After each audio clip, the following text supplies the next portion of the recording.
Oi pessoal, Rodolfo Berdesi aqui, sejam muito bem-vindos ao meu canal. Para quem não me conhece, então eu sou nerd, otaku, escritor e programador, não necessariamente nessa ordem. Ai, ai, ai. Repita essa parte. Não, tá ótimo! Ai, ai, ai. E hoje vamos falar sobre Berserk.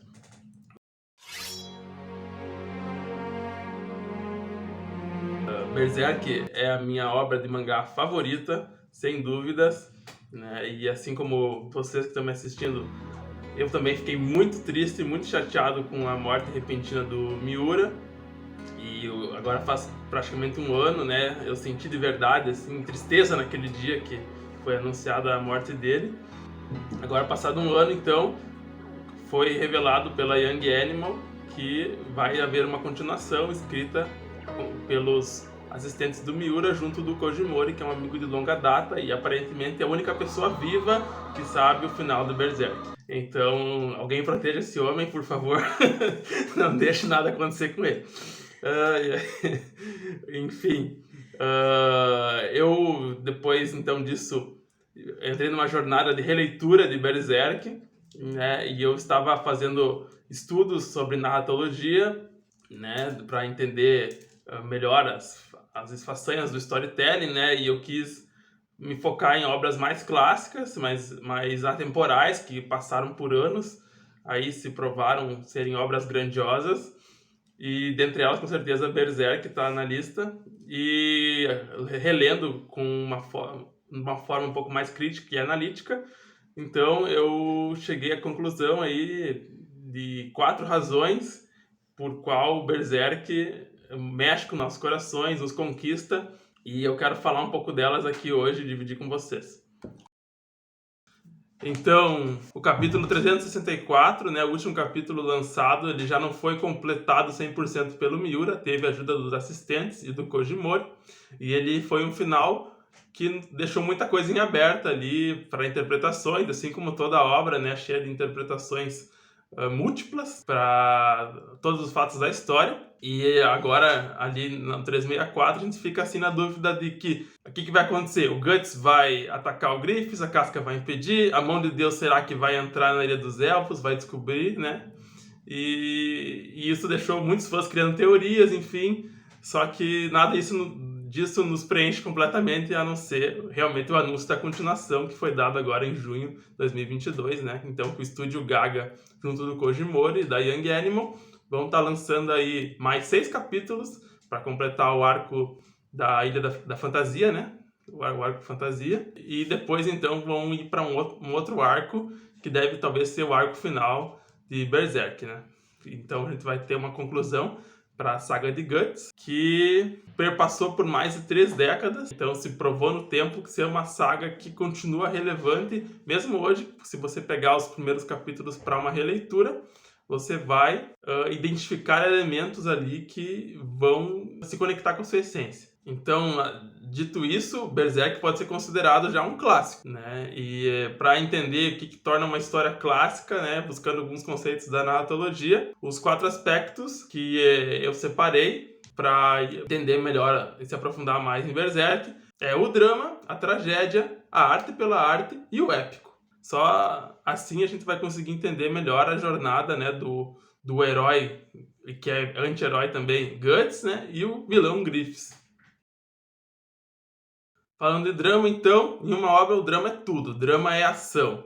Né? Eu não falo da melancolia, da tristeza, que claramente a gente tem em Berserk, mas do aspecto mais clássico do drama, que segundo Aristóteles, o drama é a imitação de uma ação que tem como consequência, né, trazer efeitos de emoções, sentimentos para a pessoa então que é telespectadora daquela história, daquele conto, né? Drama então é o fio da história que está o tempo inteiro chacoalhando, prestes a arrebentar, que é a alma do negócio que a gente quer acompanhar ali, se vai arrebentar, se não vai arrebentar, vai continuar, vai fortalecer, vai enfraquecer, né? Então a gente tem essa vontade de acompanhar esse drama, essa ação, esse movimento que dá na história. Então a gente segue a jornada de Guts em busca por vingança, e a gente vai descobrindo que não é só vingança, né? Ele vai para uma busca muito mais elevada, porque tange o espiritual, né? Ele é quase uma pessoa amaldiçoada, ele é uma pessoa amaldiçoada pelo estigma, né?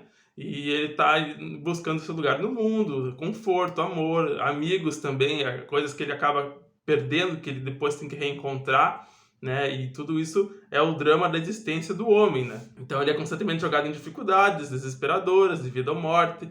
O Guts tem que escolher quem ele protege, se ele vai proteger só ele mesmo, se ele vai ignorar todos os outros.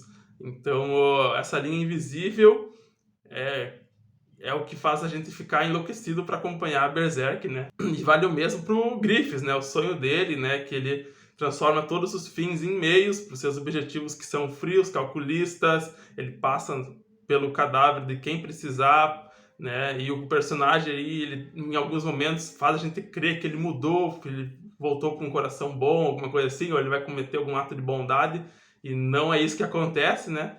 Ele tá sempre indo rumo ao seu pontinho no céu ou no inferno, vai saber seus objetivos, para onde vão parar. Segundo ponto, então, a tragédia. Toda grande história também acaba por ser uma grande tragédia, né? A perdição, o fundo do poço, o encontro do herói com a morte, as esperanças morrendo ali, tudo isso faz parte da tragédia, e em Berserk é muito fácil a gente ver o ponto máximo disso, que é no ato do eclipse. Tragédia, então, é uma forma do drama de se caracterizar pela sua seriedade e dignidade, pondo frequentemente em causa os deuses, o destino e a sociedade, né? O Berserk inteiro trata desses três assuntos, né? Destino, deuses, sociedade, o convívio das pessoas ali com o sobrenatural. E o eclipse ele traz para o visual, para o físico, para a materialização, todas as coisas ruins do ser humano, né? A gente tem o exemplo da luxúria com a Slut, a gula com o Conrad, enganação, mentiras com o Ubi, que é a ira do Void.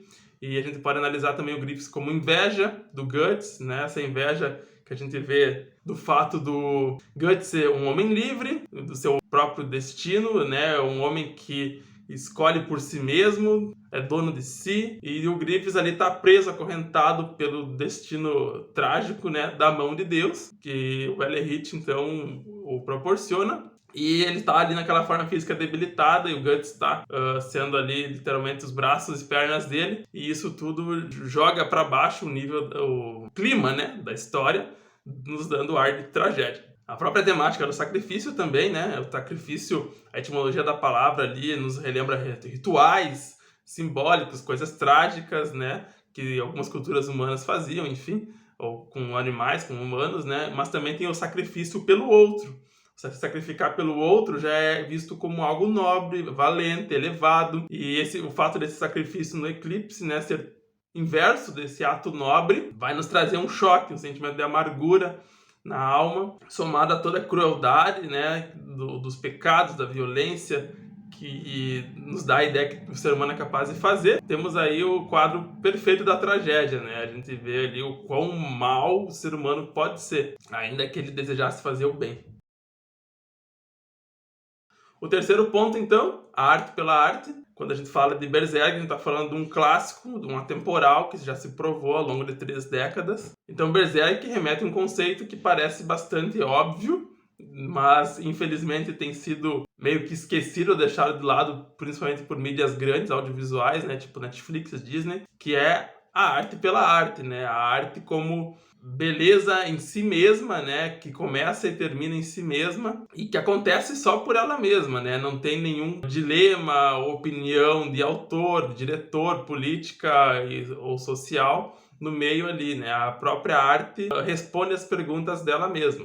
Então a arte pela arte é um sistema de crenças que vai defendendo a autonomia da própria arte, né, então desliga-se de questões morais privilegiadas do mundo real para considerar apenas as coisas do mundo da fantasia, né? Então, o mundo da fantasia e o mundo real se separam, né? E um não interfere no outro. E isso faz com que a obra seja vista de forma mais íntegra. E por mais que você tente encaixar inúmeras explicações, alegorias possíveis no Berserk, você percebe, né, que a obra é completa em si mesma. Você não precisa fazer comparações com o mundo de fora.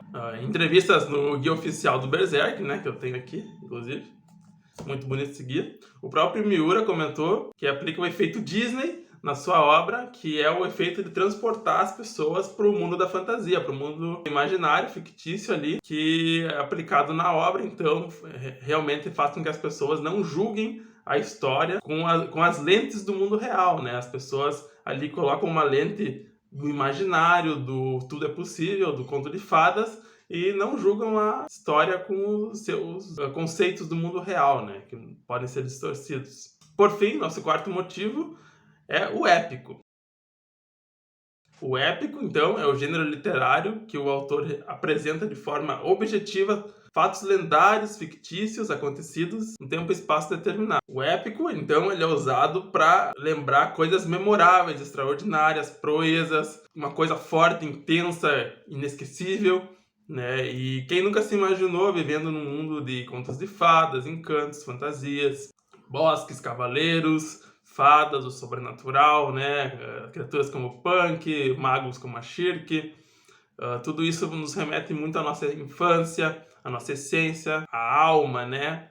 Sai para fora do casulo que a gente tem e nos permite viver uma experiência muito mais vivida e consciente quando estamos nesse mundo épico, fantástico. Por mais que a gente não note, a gente está ali vivendo uma experiência muito mais pura, digamos assim, sem preconceitos. Outra coisa que fortalece a grandeza do épico é a própria escolha do Griffiths, como o falcão sendo seu símbolo, um animal que é nobre, que voa, que passa por tudo de forma suave, é territorialista, é conquistador, é predador, né? Tem a presa, consegue ir atrás das suas presas com facilidade, dominador. E também a gente tem a dinâmica do bem e do mal ali, antagonizando, né, do protagonista com o vilão. E o bonzinho se veste de mal e o malvado, né, se veste de príncipe. Esse contraste, então, também fortalece o toque na nossa essência.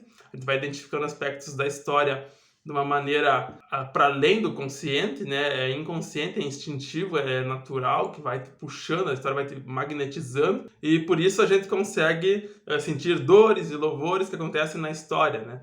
Por exemplo, quando o Guts derrota o Boscone, a gente consegue vibrar de felicidade, e em momentos tristes também da história a gente consegue se sentir como se estivesse no lugar do Guts, né? A gente consegue ter uma empatia ali por ele, por exemplo, entendendo que o bando do Falcão ficou pro passado, né? Aqueles momentos felizes ficaram no passado e agora a vida dele é uma tragédia. Então, o somatório da jornada do Guts cria um sentimento extraordinário, né? Que tudo que ele viveu até ali, o 364, não é em vão. Então, veja bem que o épico é a jornada do herói, né? Não o fim dela em si. A gente não tem um fim e a história não deixa de ser épica. A jornada é mais importante que o final. Claro, né, eu também como ser humano estou muito empolgado, estou esperando os lançamentos dos próximos capítulos contados pelo Koji Mori. Eu também tenho interesse de saber para onde o Miura queria nos levar ao final dessa jornada, mas sei que o que mexe com a gente passa pela questão da história ter um final, né? Eu acho que os ensinamentos que Berserk traz para nós internamente são muito superiores à informação que o final seria, né?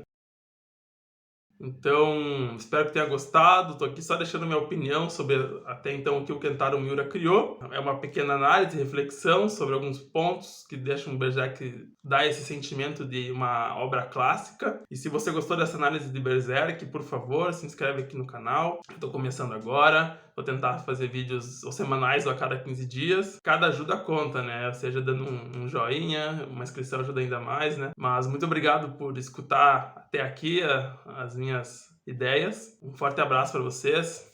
Leiam Berserk. É sensacional, é incrível. É uma obra que penetra na nossa alma. Tem momentos que dá medo, por assim dizer, né?